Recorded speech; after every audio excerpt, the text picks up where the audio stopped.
अब आगे चलते हैं हम। अब जो पार्ट रहेगा वो रहेगा हमारा कंप्यूटर जनरेशन का। तो देखा जाए तो इसको 5 श्रेणी में बांटा गया है कंप्यूटर की हिस्ट्री को, क्योंकि काफ़ी लंबी चौड़ी हिस्ट्री है इसकी, इसलिए इसको अलग अलग स्टेप में बांटा गया है, क्योंकि हर स्टेप में कुछ ना कुछ नई चीज़ इंट्रोड्यूस हो रही थी। तो सबसे पहले हम बात करते हैं यहाँ पे फर्स्ट जनरेशन की। तो पहला जनरेशन की कंप्यूटर की अगर हम बात करें तो वहाँ पर सीपीयू यानी कि प्रोसेसिंग करने के लिए, सर्किट बनाने के लिए वैक्यूम ट्यूब का यूज़ होता था। वैक्यूम ट्यूब क्या होती है, कुछ आप अगर देख पा रहे हैं, that is called vacuum tube. कुछ ऐसी दिखती थी वैक्यूम ट्यूब, जो कि कंप्यूटर का प्रोसेस करने के लिए यूज़ होती थी। उसके बाद मेमोरी के रूप में हम मैग्नेटिक ड्रम्स का ही हम यूज़ करते थे। दूसरा है इनपुट। जो इनपुट आजकल कीबोर्ड से होता है, पहले इतना आसान नहीं होता था। उसके लिए हम पंच कार्ड या पेपर टेप का यूज़ करते थे। पंच कार्ड, ठीक है, इनपुट के तौर पे पंच कार्ड का यूज़ होता था। चौथा पॉइंट क्या है, मशीन प्रोग्रामिंग लैंग्वेज, यानी कि वहाँ पर प्रोग्रामिंग करने के लिए, यानी कंप्यूटर को प्रोग्राम देने के लिए हमें मशीन प्रोग्रामिंग का यूज़ करना पड़ता था। यानी कंप्यूटर 0 और 1 में काम करता है। हमने कई बार सुना भी होगा ये, कंप्यूटर 0 और 1 में काम करता है। यहाँ पे 0 का मतलब 0 नहीं है, यहाँ पे लो बिट यानी कि लो वोल्टेज और हाई वोल्टेज, यानी कि कुछ सीमित क्वांटिटी होती है इलेक्ट्रिसिटी की, वो उसमें सारा काम होता है। यानी कि लो और हाई में काम होता है, यानी 0 मतलब लो और 1 मतलब हाई। तो उसकी प्रोग्राम को लिखने के लिए हमें 0101 इस तरह से प्रोग्रामिंग करनी पड़ती थी। तो इसे कहते हैं मशीन लैंग्वेज। मशीन लैंग्वेज मतलब 0 और 1 में प्रोग्रामिंग करना। और आउटपुट के लिए हमारे पास कोई स्क्रीन नहीं होती थी उस टाइम, हम प्रिंट आउट से ही हमें काम चलाना पड़ता था। यानी कि मशीनों से हम प्रिंट आउट, हमारा रिजल्ट प्रिंट आउट होता था। तो हमने पहले क्या समझा कि यहाँ पर हमारी कंप्यूटर की प्रोसेसिंग के लिए, सर्किट बनाने के लिए वैक्यूम ट्यूब का यूज़ होता था।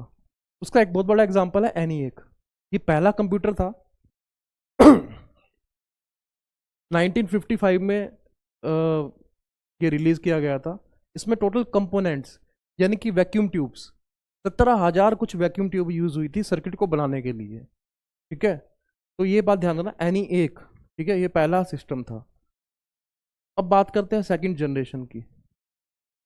यहाँ पे पहली जनरेशन के बारे में थोड़ा और बता दूँ। यहाँ पे ENIAC का फुल फॉर्म क्या है, electronic numerical integrator and computer, यानी electronic numerical integrator and computer, ये ENIAC की फुल फॉर्म है, पहले कंप्यूटर की फुल फॉर्म। दूसरा कंप्यूटर जो था इसमें वो आता है एडवैक, यानी इसका एडवांस वर्जन। तो उसका नाम, उसकी फुल फॉर्म क्या है, electronic discrete variable automatic computer, discrete, ठीक है, इलेक्ट्रॉनिक डिस्क्रीट वेरिएबल्स। उसके बाद आया यूनिवैक। यूनिवैक भी एडवांस, इसका पिछले का एडवांस, यानी कि यूनिवर्सल ऑटोमेटिक मशीन, बिल्कुल सिंपल सा इसका फुल फॉर्म है, यूनिवर्सल ऑटोमेटिक कंप्यूटर, ठीक है। फिर IBM एक कंपनी है जिसने अपना कंप्यूटर बनाया था, that is called Harvard mark 1, यानी कि मार्क 1 के नाम से कंप्यूटर IBM ने क्रिएट किया था, ठीक है। तो ये कुछ कंप्यूटर है जो पहली जनरेशन में आते हैं, ठीक है। अब चलते हैं पिछली स्लाइड में ही, सेकंड जनरेशन में क्या बदलाव आया। तो पहली जनरेशन जो है वो 1940 से 56 तक मानी जाती है, ठीक है। उसके बाद है सेकंड जनरेशन का दौर, जो 1956 से लेकर 63 तक चला है, ठीक है। इसमें काफ़ी बड़े बड़े आविष्कार हुए। सबसे बड़ा आविष्कार था हमारे ट्रांजिस्टर का, ये 3 लेग्स होते हैं इसके, ठीक है। तो ये सबसे बड़ा बदलाव था, यानी कि पूरी की ये जो वैक्यूम ट्यूब है ना, इसकी बहुत सारी कमियां थी। सबसे पहली कमी थी हीट, ये बहुत ज़्यादा हीट जनरेट करती थी, मतलब काफ़ी गर्म हो जाती थी। तो इसका सबसे बेस्ट एडवांटेज क्या हुआ, ट्रांजिस्टर हुआ, यानी कि अब अपग्रेडेशन हुआ। ट्रांजिस्टर बहुत छोटे होते थे, स्मॉल भी थे, और इसमें हीट नहीं बनती थी, ठीक है। काफ़ी हीट कम, हीट तो बनती है लेकिन काफ़ी कम इसमें बनती थी as a vacuum tube, compare as vacuum tube. उसके बाद सबसे बड़ा चेंजेस क्या आया कि मशीन लैंग्वेज की जगह पर, इंटरनली काम कंप्यूटर मशीन लैंग्वेज पे ही करता है, but low level language user के लिए बनाई गई, जिसमें सिंबॉलिक करेक्टर होते थे, यानी कि हम अब टाइप कर सकते थे इंग्लिश वर्डों को, ठीक है। तो वो लो लेवल लैंग्वेज में आ जाता है, यानी कि असेंबली लैंग्वेज, इसको हम असेंबली लैंग्वेज भी बोलते हैं, असेंबली लैंग्वेज। तो पहली जनरेशन में वैक्यूम ट्यूब हुआ, दूसरी जनरेशन में क्या इंट्रोड्यूस हुआ, ट्रांजिस्टर। ये सबसे बड़ा चेंज था इसके अंदर। अब बात करते हैं थर्ड जनरेशन की। थर्ड जनरेशन जो कहा जाता है वो 63 से 71 तक चला, ठीक है। इसमें बहुत ही ज़्यादा बड़े आविष्कार हुए, यानी कि काम ट्रांजिस्टर पे ही हुआ, लेकिन उसको काफ़ी छोटा कर दिया गया इतना छोटा कि वो एक सिंगल चिप, यानी कि एक सिंगल चिप पे वो ट्रांजिस्टर जिसकी हमने बात करी थी, इतना छोटा कर दिया कि वो सारे ट्रांजिस्टर को एक जगह पर ला दिया गया एक चिप के अंदर। इसका नाम रखा गया आईसी। उसका फुल फॉर्म क्या होता है, इंटीग्रेटेड सर्किट, यानी इंटीग्रेशन, यानी जितने ट्रांजिस्टर थे उनको छोटा करके इसी चिप पे लगा दिया एक सिंगल चिप पर, ठीक है। तो डेट इज कॉल्ड आईसी। सबसे बड़ा चेंज क्या आया कि ट्रांजिस्टर की जगह पर क्या रिप्लेस हो गया, रिप्लेस नहीं कह सकते, यहाँ पर ट्रांजिस्टर का एडवांस वर्जन इसमें आ गया चिप, यानी कि चिप के अंदर, आईसी के अंदर ही हमने काफ़ी सारे ट्रांजिस्टर को प्लेस कर दिया गया। तो वो जो चिप होती थी जिसपे ट्रांजिस्टर लगाया था उसे सिलिकॉन चिप कहते हैं, ठीक है। और कभी कभी इसको सेमीकंडक्टर भी बोल देते हैं, ठीक है, सेमीकंडक्टर। इसकी हम बात करेंगे, इसको सेमीकंडक्टर क्यों बोलते हैं, थोड़ा सा डिटेल जान लेते हैं। सेमीकंडक्टर यानी कि वो डिवाइस या वो उपकरण जो कंडक्टर भी है और इंसुलेटर, यानी कि वो उसमें जो वोल्टेज है उसको हम मैनेज कर सकते हैं। सबसे बड़ा काम डिफरेंस यही था, ये स्विचिंग का काम कर सकता है। स्विचिंग यानी कि वो बंद भी कर सकते हैं, लो वोल्टेज में भी ला सकते हैं और हाई वोल्टेज भी हम कर सकते हैं। दैट इज कॉल्ड, सबसे बड़ा डिफरेंस यही हुआ। और यही से शुरुआत हुई आपके कंप्यूटर की, जो कि वो भाषा समझता था 0 और 1 की। तो वो सक्सेस किसने कर दिया, सेमीकंडक्टर ने, ठीक है।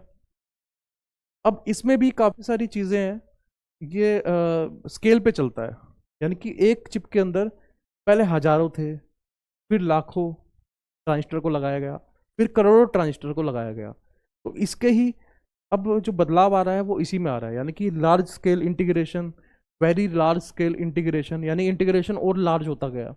लास्ट में वो बदल गया अल्ट्रा लार्ज स्केल, यानी कि करोड़ों ट्रांजिस्टर एक ही जगह पर छोटी सी चिप पे लगाए गए, ठीक है। तो इंटीग्रेटेड का जो हम क्रेडिट दे सकते हैं वो दे सकते हैं जैक किल्बी, यानी कि जो इसका निर्माण करा था, यानी कि आईसी जो मुमकिन करा जिसने, ठीक है, उसने, वो नाम था जैक किल्बी का। 1950 में इन्होंने डेवलप किया था। ये कंपनी थी टेक्सास इंस्ट्रूमेंट्स, ठीक है। टेक्सास इंस्ट्रूमेंट एक कंपनी हुआ करती थी, तो उसमें ये डेवलप किया गया था। उसके अलावा इसका सेकंड वर्जन, यानी इसका अपग्रेडेड वर्जन श्रेय जाता है रॉबर्ट नॉइस को, ठीक है। ये इंटेल के फाउंडर भी हैं, रॉबर्ट नॉइस। इन्होंने फेयर चाइल्ड सेमीकंडक्टर में काम करते करते इसको और अच्छे से डेवलप कर दिया था, ठीक है।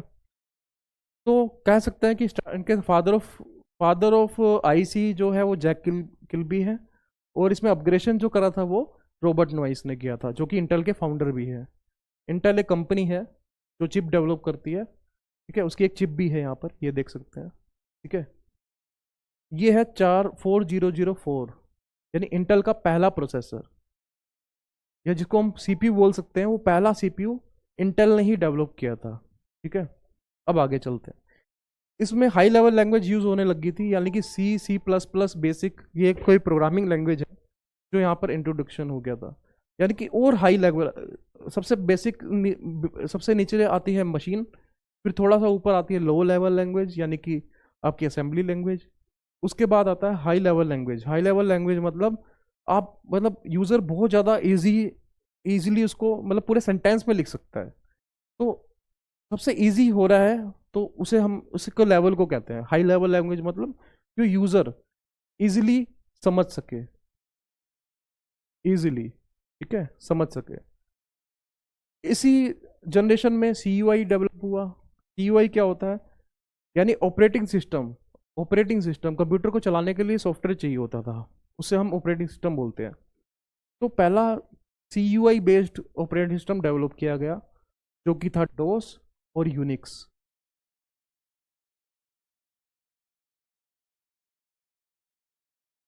इसकी फुल फॉर्म क्या है? Command user interface. अगर मैं इसकी फुल फॉर्म बताऊं, कमांड यूजर इंटरफेस, यानी ब्लैक कलर की स्क्रीन आती थी यहाँ पर और उस पर कुछ टेक्स्ट लिखा होता था। तो इस तरह की ऑपरेटिंग सिस्टम को हम CUI बेस्ड ऑपरेटिंग सिस्टम कहते थे, ठीक है। वो डेवलप हुआ, इनपुट के लिए कीबोर्ड यूज होने लगा, आउटपुट के लिए स्क्रीन आ गई, यानी कि मॉनिटर आने आ गया इसमें। और सबसे ज़्यादा डेवलपमेंट जो कंप्यूटर का हुआ है वो 4th जनरेशन में माना जाता है, जिस टाइम इंटेल की पहला प्रोसेसर लॉन्च हुआ है, यानी कि 1971। पहली बार 1971 में ही ये बनाया गया था, 1971 में पहला प्रोसेसर लॉन्च हुआ, इंटेल 4001। और अब जो स्केलिंग होने लगी वो अल्ट्रा लार्ज स्केल हो गया, यानी कि हजारों से अब करोड़ों की तरफ जाने वाली बात हो रही है इधर, ठीक है। Entire room now fit in ना पाम ऑफ हैंड, यानी कि आपका बल्कि सा बड़ा सा जो कंप्यूटर था जिसमें ये वैक्यूम ट्यूब लगी होती थी, काफ़ी बड़े कमरे जितना होता था, वो एक छोटी सी चिप के अंदर आ गया। That is called micro processor, ठीक है। जो पहला इंटेल का प्रोसेसर था उसमें सिर्फ 2300 ट्रांजिस्टर मौजूद थे। उसके बाद ये डेवलप होता गया, कई हजारों लाखों ट्रांजिस्टर इसमें डेवलप होने लग गए। इसमें भी थोड़ा और हाई प्रोग्रामिंग हो गई, यानी कि अब विजुअली C++ आ गया। विजुअल C++ मतलब आपको ग्राफिक्स के साथ आप बटन वगैरह भी यूज़ कर सकते थे उसमें, ठीक है। जावा डेवलप हुआ, C# माइक्रोसॉफ्ट ने रिलीज़ की। उसके अलावा ओरेकल यूज़ होने लगा SQL डाटाबेस के लिए, ठीक है। सबसे बड़ा चेंज था GUI इंट्रोड्यूस इसी साल, इन्हीं इन्हीं 1971 से अब तक के बीच में ही ये डेवलप हुआ है, यानी ग्राफिकल यूजर इंटरफेस, यानी इसकी फुल फॉर्म हम कह सकते हैं ग्राफिकल यूजर इंटरफेस, ठीक है। और ग्राफिकल यूजर इंटरफेस का मतलब है कि बटन बटन और मतलब आपका वॉलपेपर, बैकग्राउंड, ये सब, start button, like Windows, Macintosh OS, ये कुछ एग्जांपल है हमारी। विंडो में देखते हैं हम काफ़ी कलरफुल और ग्राफिक्स वगैरह होते हैं, तो यहीं पे डेवलप हुआ था इसी सालों के अंदर। फिर एक कंसेप्ट आया सिस्क एंड रिस्क, यानी कि कॉम्प्लेक्स इंस्ट्रक्शन सेट कंप्यूटर, यानी कि जो चिप होती है वो ISA पे काम करती है, यानी इंस्ट्रक्शन सेट पे काम करती है, वो हम डिटेल में जानेंगे। फिलहाल इन्हीं सालों में सिस्क और रिस्क डेवलप हुए, ठीक है। सिस्क में आता है इंटेल और AMD की चिप आती है जो x86 आर्किटेक्चर पे चलती है। इसके अलावा जो छोटे मोबाइल टैबलेट कंप्यूटर और स्मार्टफोन होते हैं उसमें रिस्क बेस्ड प्रोसेसर आते हैं, लाइक आर्क, ठीक है। एप्पल के जितने भी प्रोसेसर हैं एप्पल फ़ोन के अंदर लगते हैं, वो आर्म रिस्क बेस्ड प्रोसेसर होते हैं, ठीक है। रिड्यूस इंस्ट्रक्शन सेट कंप्यूटर, यानी कॉम्प्लेक्स ना होके वो छोटे रिड्यूस कर दिया गया उनको। 1981, यानी कि ये साल, मतलब ये कुछ पीरियड जो है 4th जनरेशन का, ये बहुत ही मतलब कमाल का पीरियड रहा है, क्योंकि इसी में ही पहला PC लॉन्च हुआ। यानी कि जो PC का नाम दिया है वो IBM का दिया हुआ है, उन्होंने ही इसको इंट्रोड्यूस किया था। पर्सनल कंप्यूटर, PC मतलब पर्सनल कंप्यूटर, उन्होंने अपना पहला पर्सनल कंप्यूटर, यानी कि पहले क्या था, पहले बिजनेस में ज़्यादा कंप्यूटर यूज़ होते थे, होम यूज़र नहीं थे इतने, ठीक है। तो उन्होंने पर्सनल कंप्यूटर यानी घर घर के लिए कंप्यूटर को डेवलप किया कि घर में भी कंप्यूटर यूज़ हो सके। ऐसे ही 1984 में एप्पल ने अपना मैकन्टोश ऑपरेटिंग सिस्टम, यानी कि बटन वाला ऑपरेटिंग सिस्टम, ग्राफिक्स के साथ ऑपरेटिंग सिस्टम को रिलीज़ किया, ठीक है, एप्पल ने, ठीक है। इसी सालों में ही इंटरनेट का दौर आया, ठीक है, इंटरनेट का डेवलपमेंट इसी सालों में हुआ था। उसके बाद माउस भी इसी टाइम डेवलप हुआ था।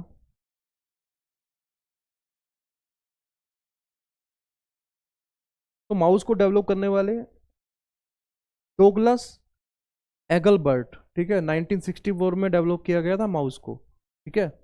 और कॉमर्शियली रिलीज किया गया था 1972, यानी कि बना तो ये 1964 में था माउस, लेकिन पहली बार जो पब्लिकली यूज हुआ वो 1972 में हुआ था।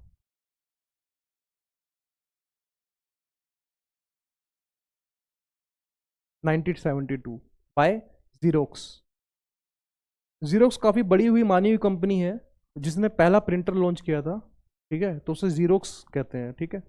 इसी में ही पहला GUI एक्सपेरिमेंट हुआ था, यानी ग्राफिकल यूजर इंटरफेस जो बनाया था वो, इसका श्रेय भी जीरोक्स को जाता है, ठीक है।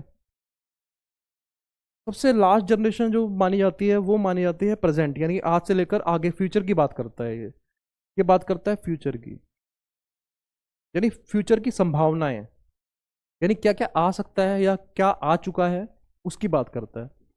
तो इसमें सबसे बड़ा, मतलब सबसे बड़ा चेंज क्या है फिफ्थ जनरेशन में, उसकी अब आजकल बात होती है आर्टिफिशियल इंटेलिजेंस की, यानी रोबोटिक्स, ChatGPT, जनरेटिव AI की, ठीक है। इसमें हमें और क्या देखने को मिला, वॉइस रिकॉग्निशन, यानी कंप्यूटर हमारे, मतलब हम बोलते हैं और कंप्यूटर हमारी सिर्फ बातों को सुन के ही काम करता है, इसे हम वॉइस रिकॉग्निशन कहते हैं, यानी कि आपको टाइप करने की जरूरत नहीं है कीबोर्ड से, अब बोल के भी आप काम करा सकते हैं कंप्यूटर से। उसके बाद आता है वर्चुअल रियलिटी, यानी VR डेवलप हो रहा है, यानी कि एक गैजेट होगा आपके, आपने उसको चश्मे की तरह पहनना है, और उसके बाद आपको रियलिटी यानी कि वर्चुअल रियलिटी आपको दिखा देगा, ठीक है। SSD डेवलप हुई, SSD की टेक्नोलॉजी डेवलप हो रही है, यानी कि सॉलिड स्टेट ड्राइव, और नैनो टेक्नोलॉजी इसमें डेवलप हो रही है। तो ये रही पूरी जनरेशन। इन्हीं जनरेशन के कुछ कंप्यूटर की बात कर लेते हैं। जैसे हमने पहली जनरेशन के कंप्यूटर की बात करी थी कि ENIAC वगैरह थे, यूनिएक, वैसे ही सेकंड जनरेशन में IBM का बहुत बड़ा बोलबाला रहा। IBM ने अपना 1401 PC लॉन्च, कंप्यूटर लॉन्च किया था, और ट्रांजिस्टर के साथ थे ये, ठीक है। IBM 709094, ये दो कंप्यूटर और इसी जनरेशन में रिलीज किए। यूनिवैक, यानी कि जो हमने अभी पीछे पढ़ा था, यूनिवैक का नेक्स्ट वर्जन इसी जनरेशन में आया था, यानी कि वो थोड़ा सा उसमें चेंजेस होकर 1107 के नाम से आया, ठीक है। CDC के कुछ कंप्यूटर आए थे इसमें, ठीक है। अब बात करते हैं थर्ड जनरेशन की। यहाँ पर थर्ड जनरेशन में IBM ने अपना सिस्टम 360 लॉन्च किया था। ऐसे ही हनीवेल कंपनी 6000 सीरीज लाई थी। ऐसे PDP, काफ़ी मानी हुई कंपनी थी PDP उस टाइम की, पर्सनल डाटा प्रोसेसर इसका फुल फॉर्म है, ठीक है। उन्होंने PDP सीरीज लॉन्च हुई थी, ठीक है। IBM ने भी 370, और यूनिवैक जो पीछे अभी रिलीज हुआ था 11007, थर्ड जनरेशन में 1108 इन्होंने रिलीज किया। ऐसे कुछ और कंप्यूटर भी यहाँ पे रिलीज हुए। सबसे बड़ा चेंज माना जाता है फोर्थ जनरेशन, जो पीछे बात भी करी थी। इसमें सबसे, मतलब कह सकते हैं कि हाँ, घर पे रखने लायक कंप्यूटर यहाँ डेवलप हुए थे, इनको आप घर में नहीं रख सकते थे। ये सिर्फ, मतलब बल्कि होते थे, बल्कि बल्कि कंप्यूटर कह सकते हैं हम इनको, ठीक है। यानी ये कंप्यूटर काफ़ी बल्कि होते थे, मतलब पूरा का पूरा इनको रूम चाहिए होता था रखने के लिए या उसकी फिटिंग करने के लिए। लेकिन सबसे बड़ा चेंज आया IBM PC से, यानी पर्सनल कंप्यूटर 1981 में लॉन्च हुआ, यानी 1981 शुरुआत माना जाता है कंप्यूटर का, यानी होम कंप्यूटर्स का। फिर आया एप्पल का कंप्यूटर, जो कि 1977 में रिलीज़ किया गया। उसके बाद एप्पल का मैकनतोश, जो कि 1984, with GUI, graphical user interface. पहला ये कंप्यूटर जो था वो CUI बेस्ड था, कमांड यूज़र इंटरफेस, यानी ब्लैक स्क्रीन पे आपको टेक्स्ट पे काम होता था, ठीक है। इसमें क्या हो गया, बटन्स आ गए, बैकग्राउंड आ गया, कलर्स आ गए, कलरफुल था ये, ठीक है। इसके अलावा क्रेवन, PDP 11, स्टार 1000, अल्टेयर सबसे बड़ा चेंज, ये वाला कंप्यूटर, ठीक है।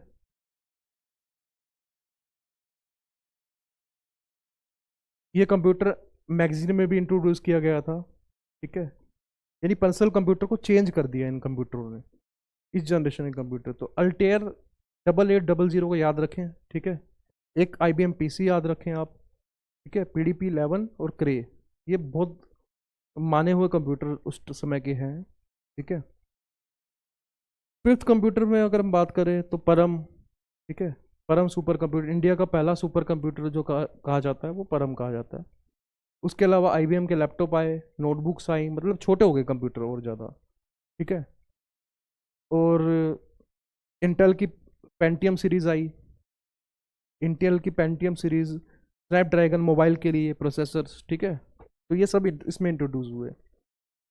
तो आर्किटेक्चर बेसिकली तीन ही होते हैं। एक होता है x86 जैसे कि इंटेल जो यूज़ करता है, इसके अलावा आता है आर्म, ARM जिसका फुल फॉर्म है एडवांस रिस्क मशीन, ठीक है। यानी जितने मोबाइल अभी हम स्मार्टफोन यूज़ करते हैं उसमें आर्म के प्रोसेसर ही आर्किटेक्चर यूज़ होता है। उसके अलावा एक उड़ती हुई, मतलब एक मतलब कह सकते हैं कि फॉर्म हो रही है कंपनी, उसका नाम है रिस्क भी, मतलब ये ओपन सोर्स है, ठीक है। मतलब तीन है यहाँ पर बहुत बड़े, x86, ARM और RISC-V, ठीक है। RISC-V ओपन सोर्स आर्किटेक्चर है, यानी कि इसमें जो ISA है वो ओपन सोर्स है, तो कोई भी उसको पढ़ के अपने खुद के प्रोसेसर भी डिज़ाइन कर सकता है, ठीक है। तो ये कुछ आर्किटेक्चर है जिसकी हमने बात करी यहाँ पर। तो RISC-V को 2010 में डेवलप किया गया, काफ़ी नाम है इसका आज, ठीक है, ओपन सोर्स की दुनिया में। तो ओपन सोर्स में पहले बात करते हैं। ओपन सोर्स वो सॉफ्टवेयर होते हैं जिसको पब्लिकली फ्री डाला जाता है, यानी पब्लिक के लिए फ्री होते हैं वो, मतलब कोई भी डेवलप करे, उस पर चेंजेस करे और डेवलप करे उसको। तो ऐसे ही अभी तक सॉफ्टवेयर ही माना जाता था ओपन सोर्स। जो कि सबसे बड़ा सॉफ्टवेयर क्या है हमारा, लिनक्स, लिनक्स ऑपरेटिंग सिस्टम। लेकिन अब हार्ड ओपन सोर्स सॉफ्टवेयर के बाद बात करते हैं ओपन सोर्स हार्डवेयर की। तो इसकी शुरुआत हो चुकी है RISC-V से, ठीक है। अभी तक कंपटीशन तो था x86, यानी इंटेल के x86 आर्म बेस्ड प्रोसेसर थे जो आपके स्मार्टफोन और कुछ टैबलेट्स में चलते हैं। अब इसे कंपटीशन देने आ गया RISC-V, यानी कि फ्यूचर में अब आपको RISC-V टेक्नोलॉजी भी देखने को मिल सकती है। ये ओपन सोर्स है, ठीक है। ये फ्री ऑफ, मतलब फ्री ओपन ISA है, मतलब इस ISA को कोई भी यूज़ करके जो भी इस लाइन में है वो प्रोसेसर को डेवलप कर सकता है, ठीक है। यानी कि पहले लिमिटेड हाथों में था जो प्रोसेसर बनाना, लेकिन अब कोई भी स्टार्टअप करके इन प्रोसेसर को डेवलप कर सकता है RISC-V टेक्नोलॉजी के साथ, ठीक है। बात करते हैं आगे। तो मतलब सीधा कंपटीशन हो गया अब arm based processor and RISC-V processor, ठीक है। RISC-V अभी करेंटली डेवलपमेंट में है, ठीक है। फ्यूचर में हमें इसमें कुछ टेक्नोलॉजी देखने को मिलेगी, ठीक है। अगर आपने जनरेशन को अच्छे से समझ लिया है तो आप उसके बेस्ड पे कुछ क्वेश्चन के आंसर भी दे सकते हैं, ठीक है। पहला क्वेश्चन इसमें क्या आ रहा है, पहला क्वेश्चन है कि वैक्यूम ट्यूब किस जनरेशन में यूज़ हुआ था, ठीक है। अगर हमने पीछे जो पढ़ी थी हमने जनरेशन्स, उसके अकॉर्डिंग आप इसमें आंसर दे सकते हैं। दूसरा क्वेश्चन क्या है, व्हाट रिप्लेस्ड वैक्यूम ट्यूब को सेकंड जनरेशन में किसने रिप्लेस किया था, इन चारों ऑप्शन में से किसने रिप्लेस किया था। उसके बाद है इंटीग्रेटेड सर्किट, यानी कौन सी जनरेशन में इंटीग्रेटेड सर्किट यानी IC चिप आ चुकी थी, ठीक है, कौन सी जनरेशन में आती है। यहाँ हम थोड़ा इंटीग्रेटेड सर्किट की भी बात करते हैं, वेट सेकेंड। हम्म IC की अगर मैं डिटेल में बात करूं, ठीक है, फिलहाल हम आगे बात करते हैं जब इसका आंसर आप दे दोगे, ठीक है। तो अगर आपके आंसर ये है तो आप बिल्कुल करेक्ट है, ठीक है। यहाँ पे पहली जनरेशन में हमने क्या बात करी थी, वैक्यूम ट्यूब, यानी कि सर्किट के तौर पर,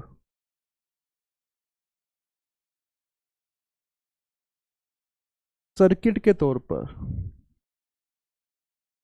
वैक्यूम ट्यूब का यूज होता था पहली जनरेशन में, ठीक है।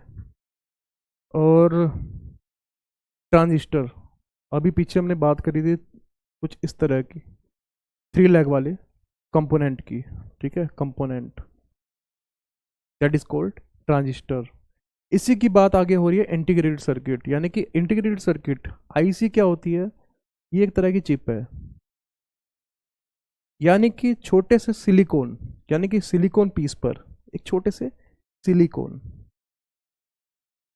सिलिकॉन एक सेमीकंडक्टर मटेरियल है, सिलिकॉन एक सेमीकंडक्टर मटेरियल है, क्योंकि इसकी कंडीशन होती है कि अगर आप कोई भी चिप बनाना चाहते हैं तो आपका सेमीकंडक्टर मटेरियल होना चाहिए, नहीं तो आप चिप नहीं बना सकते। तो उसमें वो जो ट्रांजिस्टर है जिसकी हमने अभी बात करी थी, उसको इसमें लगा दिया जाए बहुत छोटा करके, वेरी वेरी स्मॉल, यानी टाइनी, बहुत छोटा करके, ठीक है। इस छोटा करने की जो टेक्निक है इसे हम LSI बोलते हैं, ठीक है, यानी कि स्केलिंग बोलते हैं, स्केलिंग इंटीग्रेशन। तो सबसे पहले आता है LSI, यानी कि large scale integration, integration, large scale integration, ठीक है, ये बात करता है थाउजेंड्स की, यानी 1000 ऑफ ट्रांजिस्टर को एक चिप में लगा दिया जाता है, ठीक है। फिर आता है VLSI, यानी कि वेरी लार्ज स्केल,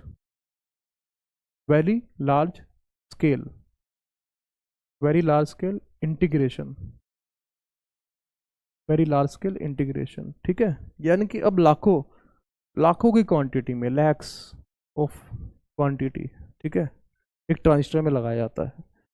फिर आता है ULSI, अभी जो टेक्नोलॉजी चल रही है वो ULSI चल रही है, जिसका फुल फॉर्म है ultra large scale, ultra large scale integration, यानी कि बहुत ही छोटे ट्रांजिस्टर इसमें कर दिए गए हैं जिसकी टेक्नोलॉजी हम NM में नापते हैं, ठीक है। NM की फुल फॉर्म होती है नैनोमीटर, नैनोमीटर, ठीक है। अल्ट्रा लार्ज स्केल को बनाने के लिए आपको लेज़र टेक्निक का यूज़ करना पड़ता है, लेज़र,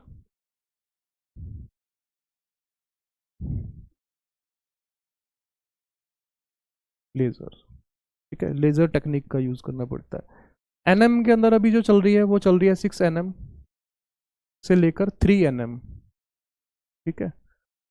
इसके अलावा 2 NM टेक्नोलॉजी बना ली है IBM ने, ठीक है। बहुत जल्द इसके प्रोसेसर भी आपको देखने मिलेगी। टारगेट हमारा क्या है, टारगेट है 1 NM तक पहुंचना, ठीक है। ये थोड़ा फ्यूचरिस्टिक है पर हम जल्द पहुंच जाएंगे इसमें, ठीक है।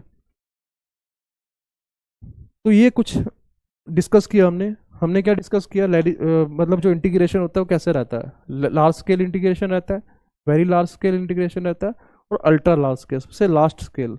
इसमें हम मिलियंस ऑफ बिलियंस की बात करते हैं, बिलियंस ऑफ ट्रांजिस्टर और billions of transistor in single chip, in single chip, एक छोटी सी चिप के अंदर, ठीक है।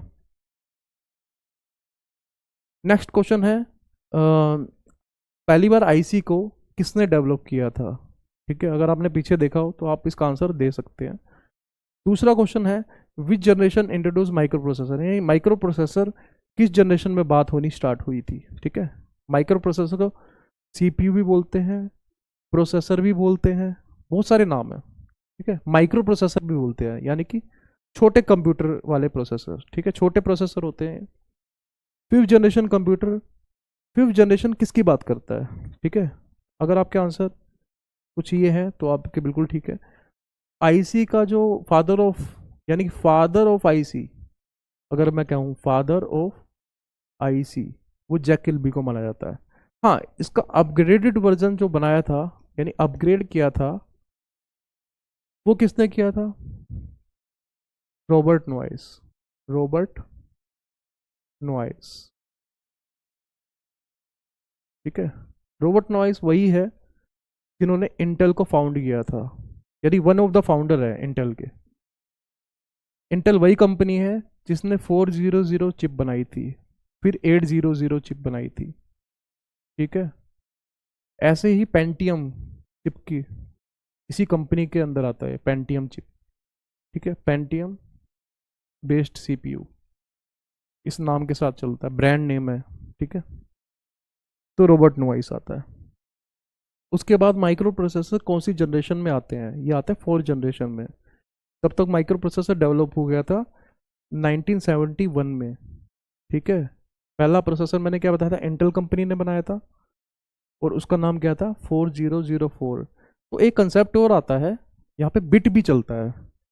पहला जो प्रोसेसर डेवलप हुआ था वो ओनली 4 बिट का था, यानी उसकी जो वर्ड लेंथ, यानी कि वर्ड वर्ड की जो लेंथ थी वो 4 बिट थी। इसका सीधा संबंध रैम से भी है कि कितनी रैम आप यूज़ कर सकते हो। वहाँ केबीज में रैम होती थी, ठीक है, केबीज में रैम, रैंडम एक्सेस मेमोरी, वो डिटेल में आगे जानेंगे। फिर आया 8008 जो कि था 8 बिट का प्रोसेसर, ठीक है, 8 बिट का प्रोसेसर, ठीक है। और असली शुरुआत जो हुई थी वो 8086 से हुई है, इसलिए आज इसको, तो ये आपका, ये भी 8 बिट का ही प्रोसेसर था, बट यहाँ से शुरुआत हो गई थी। तो इस आज इसको x86 आर्किटेक्चर बोलते हैं, इंस्ट्रक्शन सेट आर्किटेक्चर, तो इसी नाम से जाना जाता है, मतलब यहाँ से इसकी स्टार्ट हुई है। तो पर्सनल कंप्यूटर के जो पीसी के जो प्रोसेसर है वो यहाँ से डेवलप होने चालू हुए, ठीक है। उसके बाद पेंटियम आया, ठीक है। ऐसे ही बीच में 16 बिट के प्रोसेसर आए, 16 बिट प्रोसेसर, फिर 32 बिट आए। 32 बिट की टेक्नोलॉजी 2004 भी में यूज़ हो रही थी। 2004 तक के प्रोसेसर अगर आप देखेंगे तो वो 32 बिट के होते थे। उसके बाद कोर टेक्नोलॉजी आई, इंटेल का कोर, कोर ड्यू, ठीक है, वो 64 बिट का था। ऐसे ही अगली फ्यूचर है, अभी डेवलप नहीं हुआ, 128 बिट आगे चल सकता है, ठीक है। फिलहाल अभी जो है वो 64 बिट, चाहे वो आपके पीसी हो चाहे वो स्मार्टफोन हो, सब में 64 बिट के ही प्रोसेसर है, ठीक है। तो उसके बाद हमने 4th जनरेशन समझा, माइक्रो प्रोसेसर यूज होते थे, ठीक है। उसके बाद 5th जनरेशन बात करता है आर्टिफिशियल इंटेलिजेंस की, यानी एआई की, ठीक है। एआई अभी डेवलपमेंट में है, यानी कि अभी इसमें वर्जन आ रहे हैं, ठीक है। अभी इतना कह सकते हैं कि इतना अभी यूनिक नहीं है, तो आगे डेवलप हो रहा है। इसके बाद फ्यूचर की जो टेक्नोलॉजी है वो एजीआई की बात करता है। एजीआई की फुल फॉर्म होती है आर्टिफिशियल जनरल इंटेलिजेंस। जनरल का मतलब है ह्यूमन थिंकिंग, यानी हमारे की तरह सोचने वाली मशीन, यानी ह्यूमन इंटेलिजेंस, यानी हमारी की तरह थिंकिंग करने वाली मशीन। ये अभी डिकेड की बात है, डिकेड और उससे भी आगे भी, फिलहाल इसकी कोई अभी गुंजाइश नहीं है, अगले 10 साल तक तो नहीं है गुंजाइश, ठीक है, क्योंकि एआई ही अभी डेवलपमेंट फेज पे है, ठीक है। तो एजीआई तो काफ़ी दूर की बात है। उसके बाद जनरेशन में अगला क्वेश्चन है पर्सनल कंप्यूटर, यानी कि पीसी किस जनरेशन में आया था। थोड़ा सा हिंट मैं दे देता हूँ आपको। हमने 1981 की बात की थी, ठीक है। 1981 में आईबीएम ने अपना पहला पीसी लॉन्च किया था, ठीक है, वहीं से ये नाम आया था पर्सनल कंप्यूटर। तो 1981 कौन सी जनरेशन में है, उसके हिसाब से आप आंसर दे सकते हैं। दूसरा क्वेश्चन है कि पंच कार्ड इनपुट के तौर पर कब यूज हुआ था, ठीक है, पंच कार्ड, ठीक है।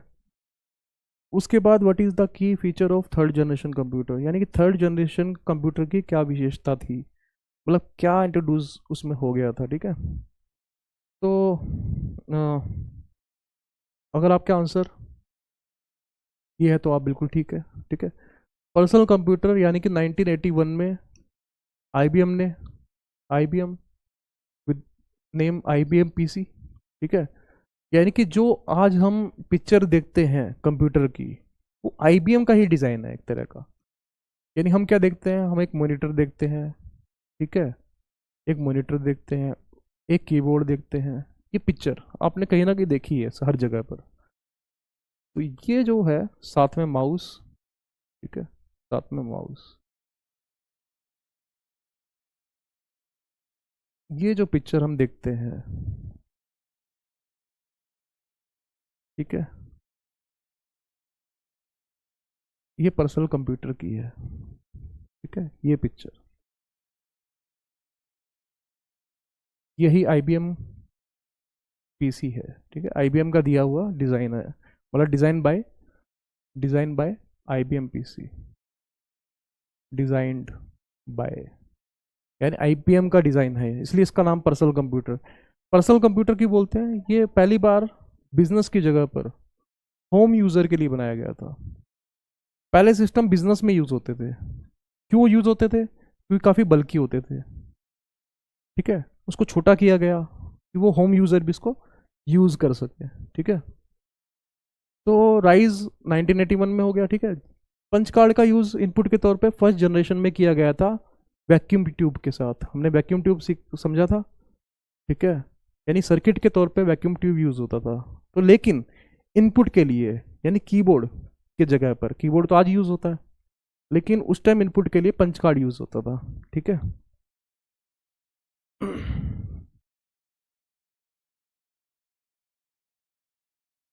उसके बाद थर्ड जनरेशन का फीचर कौन सा है? वो आईसी है। थर्ड जनरेशन में आईसी डेवलप हो गया था, ठीक है, इंटीग्रेटेड सर्किट, यानी कि वही चिप जिसकी हम बार बार बात करते हैं, सिलिकॉन चिप, सिलिकॉन चिप, ठीक है, जिसमें ट्रांजिस्टर लगे होते हैं, काफ़ी छोटे ट्रांजिस्टर, ट्रांजिस्टर जो कि एनएम बेस्ड है, नैनोमीटर टेक्नोलॉजी पे बेस्ड है, और छोटे होते जा रहे हैं और छोटे होते जा रहे हैं, 6 nm, 3 nm, 2 nm, 1 nm, ठीक है। अब ये हमारे सेशन का लास्ट क्वेश्चन है आज के सेशन का, कि क्लाउड कंप्यूटिंग किस जनरेशन में इंट्रोड्यूस हुआ, ठीक है। पहले क्लाउड कंप्यूटिंग के बारे में बता दूं, इसका मतलब आप ये मत समझ लेना